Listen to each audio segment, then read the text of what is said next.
اس نے شیر خان سے کہا کہ وہ پہلے اپنے اور روبی کے سنہالی نیشنل ہونے کا سرٹیفکیٹ لائے اور یہ بھی ثابت کرے کہ اس کے ماں باپ پاکستانی تھے، اس کے بعد کچھ غور کیا جا سکے گا۔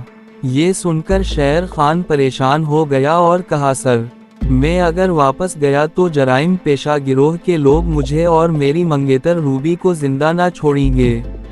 سفارتی عہدیدار نے کہا، پھر ہم مجبور ہیں، بغیر کسی دستاویز یا تصدیق کے وہ شیر خان کو پاکستانی پاسپورٹ نہیں دے سکتے تھے، ورنہ کوئی دشمن ملک کا جاسوس بھی پاکستانی پاسپورٹ بنوا کر پاکستان میں داخل ہو سکتا تھا۔ کام نہ بنتا دیکھ کر شیر خان مایوس ہو کر واپس آ گیا اور اس نے ساری کارروائی ہوٹل میں آ کر روبی کو سنا دی۔ وہ بھی سفارت خانے والوں کی مجبوری اور فرض شناسی کو نہ سمجھ سکی اور غصہ کرنے لگی۔ شیر خان صوفے پر بیٹھ گیا، سگریٹ سلگایا اور کہنے لگا کہ لگتا ہے ہم ایک مصیبت سے نکل کر دوسری مصیبت میں پھنس گئے ہیں۔ بھلا ہم واپس کیسے جا سکتے ہیں؟ مجھے تو یہ بھی خطرہ ہے کہ ہمارے گروہ کے قاتل جاسوس کہیں یہاں بھی ہمارے پیچھے نہ چلے آ رہے ہوں۔ پھر اب کیا سوچا ہے تم نے؟ روبی نے تلخی سے پوچھا۔ شیر خان نے کہا، کسی جگہ سے بارڈر کراس کریں گے اور کیا ہو سکتا ہے۔ روبی کے لیے بھی یہ بات کوئی انوکھی نہیں تھی، البتہ انہیں اس بات کا احساس نہیں تھا کہ پاک بھارت سرحد پر دونوں طرف سے کس قدر سختی برتی جاتی ہے اور ناجائز طور پر سرحد پار کرنا کتنا جان جوکھوں کا کام ہے۔ روبی کہنے لگی، اس کے لیے سب سے پہلے تو ہمیں کسی سرحدی گاؤں میں جا کر کسی اسمگلر سے بات کرنی ہوگی، اسے رشوت دینی ہوگی اور اس کے علاوہ ہمیں کہیں سے اپنی حفاظت کے لیے اسلحہ بھی حاصل کرنا ہوگا، کیونکہ انڈین اسمگلر بھی ہم پر کسی لالچ کی وجہ سے حملہ کر سکتے ہیں۔ شیر خان کو اسمگلروں سے بات کرنے کا طریقہ آتا تھا اور اس کے پاس امریکی ڈالر بھی تھے۔ کہنے لگا، روبی میرا خیال ہے ہمیں پنجاب کی بجائے راجستھان کی طرف سے سرحد پار کرنی چاہیے۔ میری چھٹی حس کہتی ہے کہ راجستھان کی طرف سے ہم نکل جانے میں کامیاب ہو جائیں گے۔ روبی نے کہا، چاہے جس طرف سے نکلے لیکن ہمیں پاکستان ہر حالت میں پہنچنا ہوگا۔ اگر انڈین بارڈر پولیس سے مقابلہ بھی کرنا پڑا تو مقابلہ کریں گے۔ شیر خان نے معلومات حاصل کیں اور معلوم ہوا کہ اسے دلی سے راجستھان کے سرحدی شہر جودھ پور جانا ہوگا، وہاں سے آگے پاکستان کا بارڈر شروع ہو جاتا ہے۔ چنانچہ انہوں نے ٹرین پکڑی اور دلی سے اجمیر شریف آ گئے۔ یہاں سے جودھ پور جانے کے لیے دوسری ٹرین میں سوار ہو گئے۔ ابھی تک وہ بڑی آسانی سے سفر کر رہے تھے اور سیاحوں کے حلیے میں ہونے کی وجہ سے انڈین انٹیلیجنس کی نظر میں نہیں آئے تھے، لیکن اجمیر شریف سے جب وہ جودھ پور جانے والی گاڑی میں سوار ہوئے تو CID انسپکٹر موہن لال ان کے پیچھے لگ گیا۔ اس ہندو خفیہ انسپکٹر نے دیہاتیوں جیسا حلیہ بنا رکھا تھا۔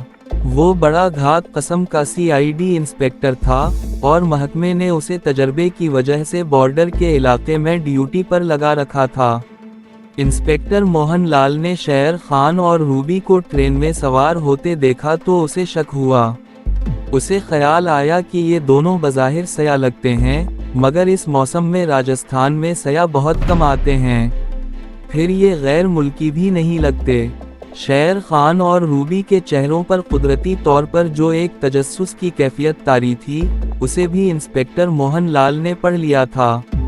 یہ لڑکا لڑکی کون ہے اور انڈین سرحد کی طرف کیا کرنے جا رہے ہیں، جبکہ جودھ پور کی طرف ایسی کوئی جگہ بھی نہیں تھی جس میں سیاحوں کے لیے زیادہ دلچسپی ہو۔ ہندو انسپکٹر جان بوجھ کر پلیٹ فارم پر ایک طرف چھپ کر کھڑا رہا، جب گاڑی چل پڑی تو وہ لاٹھی اٹھائے گواروں کی طرح پلیٹ فارم پر دوڑتے ہوئے شیر خان اور روبی کے ڈبے میں گھس گیا۔ ہندو انسپکٹر وہیں ڈبے کے دروازے میں بیٹھ کر سانس درست کرنے کی جھوٹ موٹ کوشش کرنے لگا۔ ٹرین کے سیکنڈ کلاس کمپارٹمنٹ میں 3-4 ہی مسافر تھے۔ ایک مسافر نے دروازے کے پاس بیٹھے نئے شخص سے مخاطب ہو کر کہا، اوئے تم یہاں کیوں چڑھ آیا ہے؟ یہ سیکنڈ کلاس ہے۔ انسپکٹر موہن لال، جو ادھیڑ عمر کا تھا اور راجستھان کے دیہاتیوں جیسا حلیہ بنائے ہوئے تھا، سر پر پگڑی،